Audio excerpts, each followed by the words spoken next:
Bruins Beat is brought to you by FanDuel, the exclusive wagering partner of the CLNS Media Network. And we're here with Conor Ryan. Conor, what is up? Evan, I'm doing well. How you doing?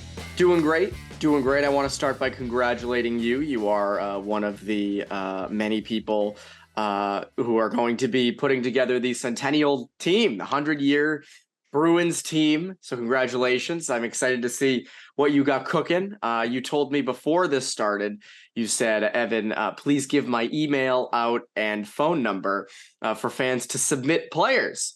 So I will be giving out email and phone number upon request for fans to submit players they would like included in that, and you will be their represent. You're like a congressman, Conor. You're like the representative to the Centennial team.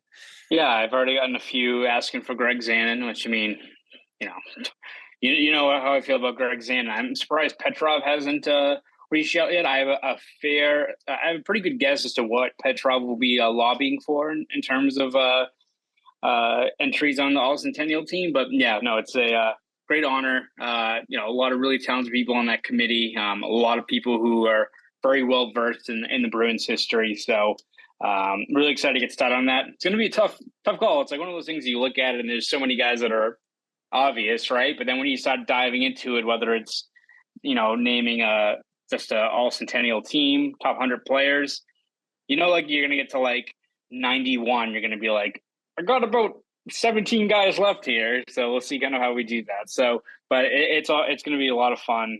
Really excited to get started with that, and hopefully consensus group comes and creates a pretty good list that a lot of Bruins fans resonate with. So excited to get started with it. I'm sure no one will have any problems with that list. No issues No. With that. It's going to be perfect.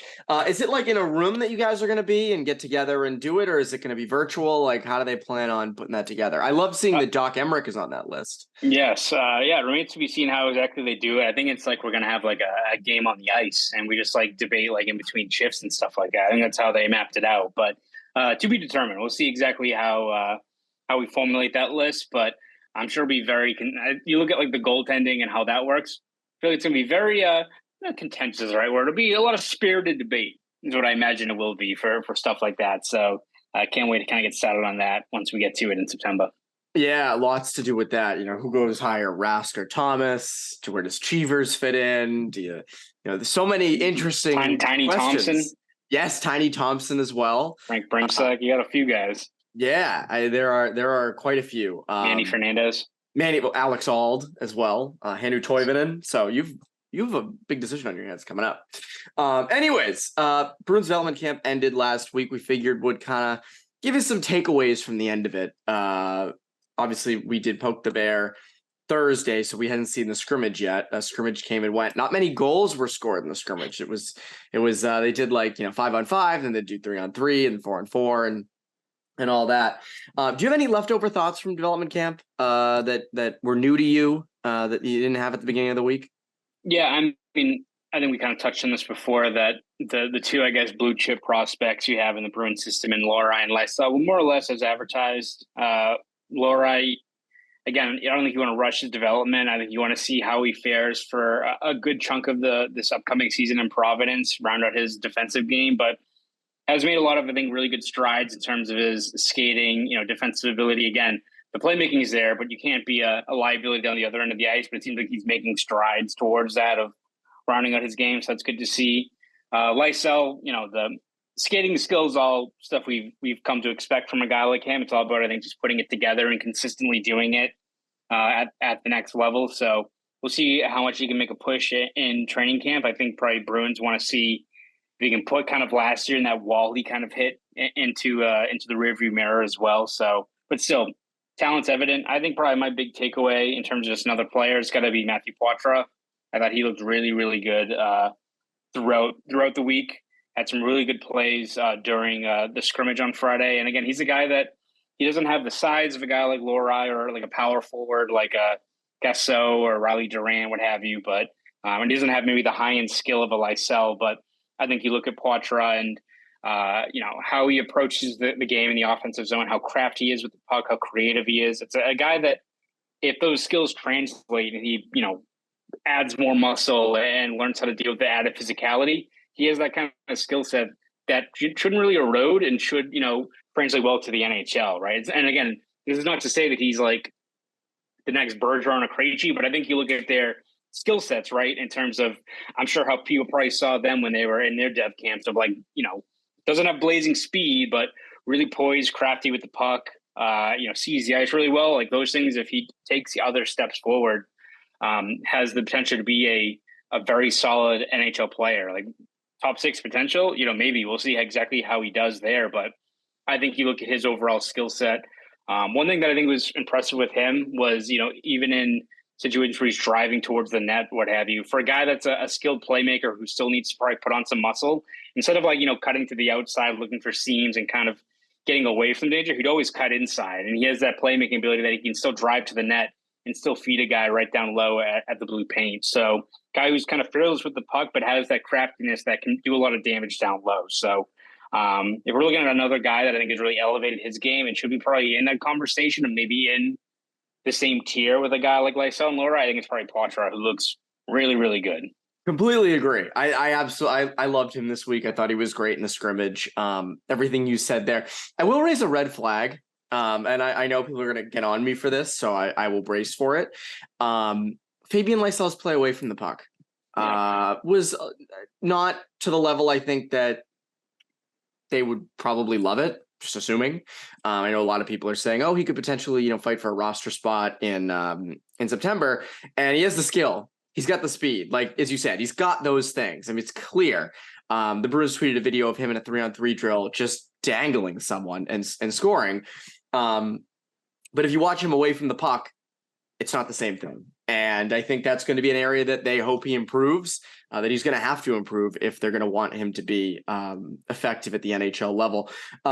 Poitras was great. I mean, I agree with you there. One pick, this is not a guy that's in the top Bruins prospects or anything, but one guy I liked, and maybe it's a serviceable NHL defenseman down the road, was Ryan Mast. 6'5", solid skater, hoping to make the team in Providence this upcoming year.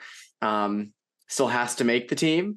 But I thought he had a pretty good camp. He had a solid scrimmage on Friday.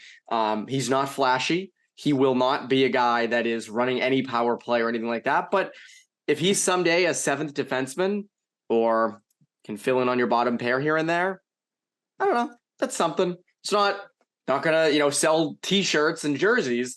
Although I think he was 87 at this camp. So, I mean, do some reasoning there. But I do think that, the skating, the stick, it's good. It's good. Solid, potential serviceable NHL defenseman down the road. Nothing crazy, nothing major. I think that also goes in line with one thing I think we all kind of noticed is you look at the defense they rolled out there, and the Bruins for a decade now have had, maybe one undersized playmaking guy, but you look at the way they've drafted the guys they're targeting, adding a lot of heft on that blue line. That's something we've kind of talked about, I think, after Vegas won the latest in a long line of cup winning teams that have a lot of 6'2", 6'3", 6'4" guys on that blue line. And the Bruins had 10 defensemen at Dev Camp, and I think the average height was 6'3" and 204 pounds for, again, a lot of 18, 19, 20-year-old guys that are going to add a lot more weight to those frames. So they already have a lot of beef on that decor already.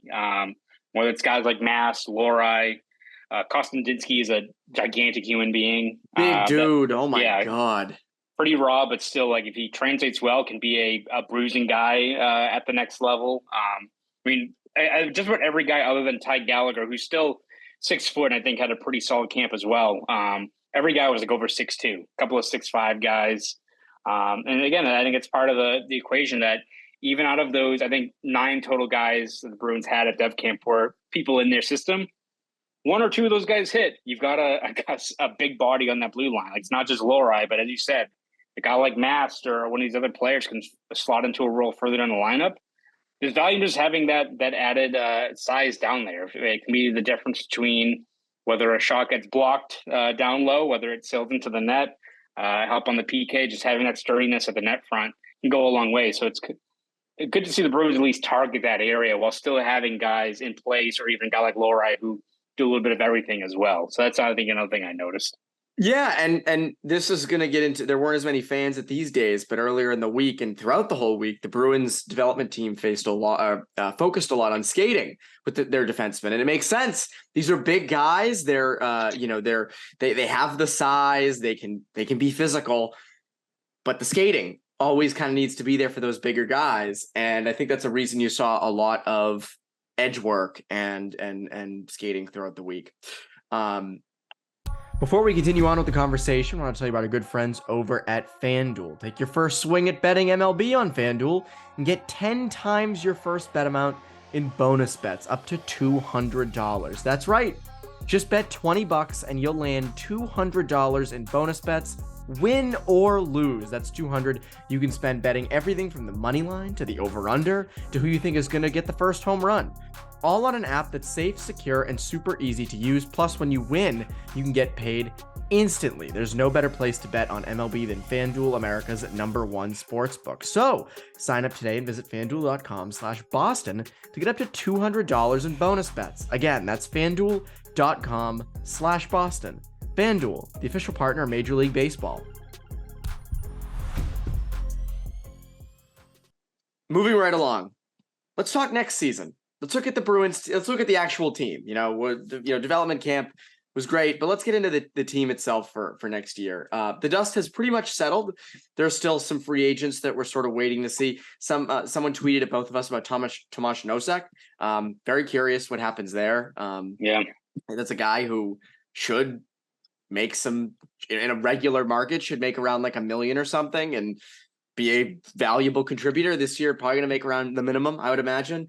And hopefully someone picks him up because he would be a legitimate piece for in the bottom six for a team. But ahead to next year, Bleacher Report released like a power rankings, an early power rankings. There were some other ones that were right after the cut, but this was kind of a post free agency power rankings. And where they had the Bruins, had him at number 10. And I think a lot of Bruins fans would go, we're supposed to be terrible. They're supposed to suck. And I disagree with that. I think Bleacher Report actually kind of got it right.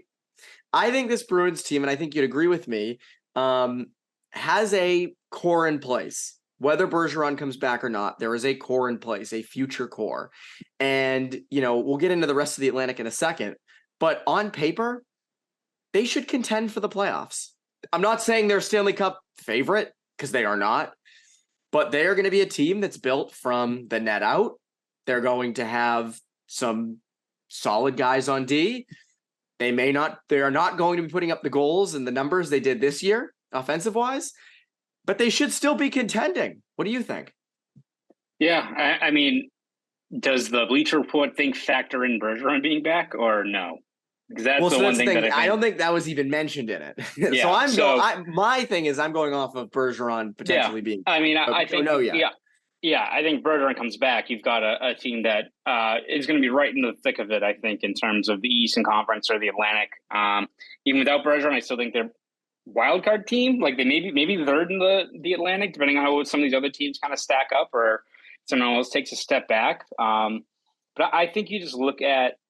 If you're trying to size up this Bruins team, I kind of view it the same when I look at a team in the offseason and what needs to happen for them the following year to have success. I just look at just what needs to go right and how outlandish those things need to be, right?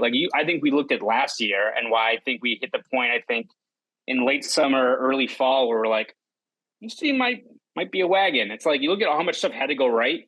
Was it stuff that was asking way too much, right? Was it Bergeron and Krejci have to just be themselves. David Krejci had a year off, but it's coming back on the second line with David Pastrnak, who's still getting better at his age, with a lot of ozone starts. Can Jake DeBrusk just still be the same player that was averaging 30 on a 30-goal pace on the top line last year? Can guys like Hampus Lindholm take a big step forward? You looked at all these different things that had to work. And Pavel Zacha just be a 35, 40-point guy? These weren't things that I think we're asking way too much. We weren't like the Bruins need Jake DeBrusk to score 40 goals or you need all these other things that step into it. It just was the natural progression, I think, is what helped put that team over the top. And this year, it's, again, maybe asking a little bit more of different players, but, can Jake DeBrusk still be a potential 30-goal guy in the top six? Yeah, probably. Can Pavel Zacha, who is on a almost 60-point pace as a second-line center last year, do the same thing with David Pastrnak the entire year when they're probably going to get a crap ton of ozone starts? Like, can the same decor that you pretty much had before you added Orlov, that was the best defense in the league, still hold their own, especially when a guy like Charlie McAvoy is a year removed from his surgery? Yeah, probably, right? Like, even if Leon Zomak takes a step back, you still probably have a pretty good goalie there. And Jeremy Swayman's 24. And once you sign him, which I imagine they will, barring something catastrophic going on, you're going to have a pretty good, defense, all things considered. Like, your offensive firepower may not be there, but you still have a roster in place and a structure, especially that's going to grind out quite a few wins anyway. And then if you just have the natural guys progress, whether it's guys like Zacha or David Pastrnak is going to be as advertised, Marchand, does what he does. Even you look at some of the guys they added, like Morgan Geekie, we talked about him on Poke the Bear. Can he be a guy that gives you 30, 35 points? Look at the sample size. Seems like a pretty good bet to have for a guy like that. Even like, James Van Riemsdyk, is he a top 6 guy? We'll see. But if he's your net front guy, if you're asking just James Van Riemsdyk, who was a pretty good player and still has some value, to be Nick Ritchie 2 years ago, I don't think it's asking too much for him, right? It's all about, I think, what the roles are and how they contribute to the greater part of the product on the ice. And I think you look at this team that's, anchored in their defense and goaltending, that still has a lot of star power up front in terms of talent on the wing, some guys that have more room to grow. And then you're looking at the younger guys like a Lysell or a Lohrei or just like a Lauko or, Beecher, McLaughlin. If you need just one or two of those guys to hit and just be solid in their roles, have someone that's not like jumps in and becomes a 25 goal scorer, but becomes kind of like what Lauko was last year, which is whenever he's in the lineup brings value. Is that asking too much out of like eight young players that some of those guys step in? So I think you look at this team and you map it out that way. I don't know how you view this team as one that's really going to tank or take a big step back. They're going to be, at the very least, very competitive, I think. That's what I don't get with people. And let's even play the game if Bergeron does not come back, right? Let's just play the game. Let's say Bergeron retires. Let's say Krejci retires. And they do nothing else. And you come back with Zacha and Coyle down the middle. Now, that is not ideal. I would drop the Bruins a few rankings. Let's say if they're number 10, they'd go down to great. Yeah, it's not amazing. I still think you're not taking away from a strength. Right now, if Bergeron comes back, the strength of this team really is going to be, on paper, defense and goaltending. That's what is going to most likely win you games. It's going to most likely keep you at the top of the Atlantic Division. If Bergeron goes, yes, you lose. It hurts you defensively because he's the best defensive center the best defensive forward in the NHL. So that takes a chunk out of it. But I mean, in the tiny sample size we saw last year against Florida, we know that Coyle and Zacha can step up. Are they going to do what Bergeron does? No, not at all. I don't think so. But I do think you still have guys like Pastrnak. You have Marchand. You have DeBrusk. You have other guys who you can kind of rely on for scoring. And it doesn't take a chunk out of your defenseman or your goaltending. So I still think you're in the top half of the league. I think even if Bergeron doesn't come back, I think you're still in the top half. You're in the top 16. But, if he does come back, which is what we both have predicted, I mean, as you said, like, is it too much, to ask of Morgan Geekie to take a step forward, for Pavel Zacha to continue to do what he's done?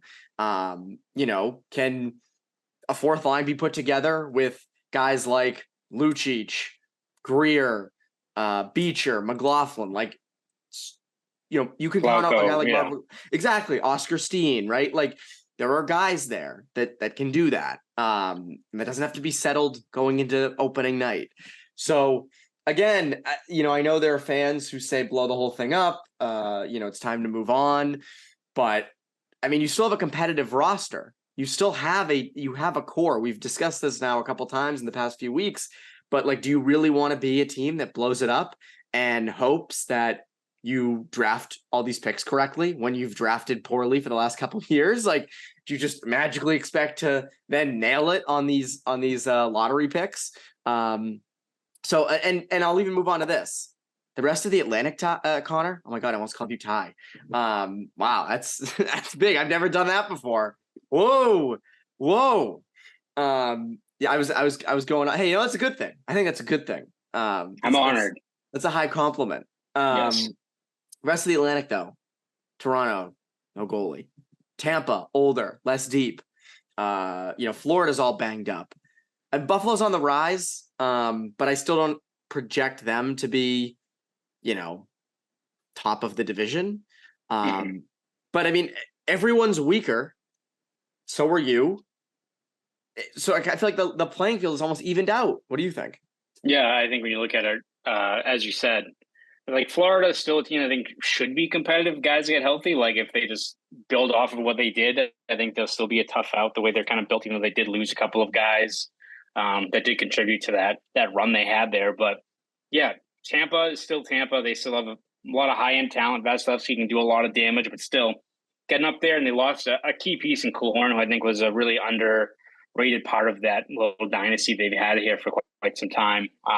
You look at Toronto, really like the Bertuzzi signing for them. Like they've made some other solid moves, I guess, but like you give up $4 million for a guy like Klingberg, you're $8 million over the cap now, and you haven't even signed Samsonov yet. Like we've gone through the script many times before, Evan. Until they prove us wrong, and like just Samsonov or their version of Aiden Hill goes nuclear and they go on a deep run, I'm not gonna buy into them. They're gonna have like a 7-game win streak. They're gonna score a shit ton of goals, and I'm still not buying into it. Honestly, you shouldn't do it anytime in the regular season now. I think one thing we've learned, this Bruins team can start no more buying it in the regular season. This Bruins team would start 9-1-1, and people are going to just be like, nah. Yeah, it's true. Like, you probably should have that kind of mindset. But, and then, Buffalo's on the rise, but still, you see maybe they're still another year or two away. Detroit gets DeBrincat, but still, you look at the way that the Eisner plan, it's like you sign a lot of like B-level guys. Like I'm not buying into what exactly, where that team's going to make a sustained push this year with the way their team's kind of built right now. And then Ottawa, like I really don't know what they're doing there. They seem like a team that was really on the up and coming for a couple of years. Then they like commit to Korpisalo. They didn't get it. They got a crappy return for DeBrincat. Like I don't know. That's still a team that still doesn't feel like there's something still going to be off with that team this year. So. I think you look at just the Bruins. Yeah, the Bruins take a step back, but also you look at where the foundation of their success is, like defense and goaltending, especially just defense. That's kind of what grinds you through a regular season and leads to a lot of success. So, yes, you can look at the postseason where the defense imploded. There's no denying that. But the strengths of this team, what their success is built on, should still make them, I think, a tough out in this Atlantic Division. Yeah, I have a tough time believing they're not going to be in the playoffs next year. Again, I'm not saying they're going to win the Stanley Cup. I don't pick them in my early, Stanley Cup thing. I don't have them contending. But as we saw this year, if you can just get in the dance, anything can happen. And you wonder what the lessons are that were learned from, last year's out. And what do they do differently in net? What has Joe Montgomery learned? Again, I'm not saying they're going to win the cup. I'm not saying they're going to go near it, but they're going to contend for the playoffs. And I think with it being the 100 years, with being the 100th year, all those things, I don't know. I don't think that there's any reason to think that they will not be in the playoffs. And even if they don't make any more moves, just go into next season with the team as is. 2 starting goalies. You mentioned even like Omar, if he takes a step back. So what's a step back for him? Like still being a top 10 NHL, top 10 goalie in the NHL? I mean, that's not bad. So again, it will not be as high flying and exciting as a regular season as it was last year, but maybe that's a good thing. Maybe you kind of don't want what the Bruins did last year in the regular season. Maybe not. Anyways, Conor, what could people look forward to from you over at Boston.com and the Boston Globe? Yeah, we're going to have it covered throughout this off season. Again, we've gone past, I think, the busy season, I guess, but still, whether it's the futures of Bergeron, Krejci, other deals, looking ahead to next year, roster battles, all that stuff. We're going to have plenty to talk about between now and the start of training camp. So you can find all of my stuff over at Boston.com. You can follow me on Twitter. You can at ConorRyan_93. Go do all that. It's Conor Ryan. I'm Evan Marinofsky. You Bruins Beat listeners, have a great rest of your week.